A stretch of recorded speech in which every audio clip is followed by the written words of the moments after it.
મળેલી ચોક્કસ બાતમીના આધારે ઉમરવાડા વિસ્તારમાં સંજયનગર ઝૂંપડપટ્ટી ખાતે રહેતા મકાન નંબર 279 પર રેડ કરવામાં આવી હતી. તપાસ દરમિયાન વિષ્ણુ ઉર્ફે સૂર્ય મધુકર જાદવ પાસેથી 230 ગ્રામ ગાંજો જેની કિંમત ₹11,500 તથા રોકડા ₹100 મળી કુલ ₹11,600નો મુદ્દામાલ જપ્ત કરવામાં આવ્યો હતો. પકડાયેલ આરોપી વિષ્ણુ ઉર્ફે સૂર્ય મધુકર જાદવ ઉંમર વર્ષ અંદાજે 28, ધંધો મજૂરી કામ, રહેવાસી સંજયનગર ઝૂંપડપટ્ટી ઉમરવાડા સુરત અને મૂળ વતન ડોંડાઈચા જિલ્લો ધુલે મહારાષ્ટ્રનો હોવાનું પોલીસે જણાવ્યું છે.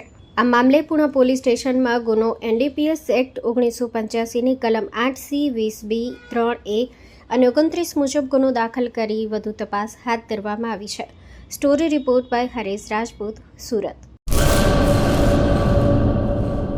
મંગલ મેડિકલ સ્ટોર દરેક પ્રકારની દવાઓ પર ડિસ્કાઉન્ટ મળશે. હોસ્પિટલ રોડ, કોસ્મોસ બેંકની બાજુમાં, ડૉક્ટર દમયંતીબેન ગણાત્રા હોસ્પિટલની સામે, ભુજ. Mobile number 9428234840.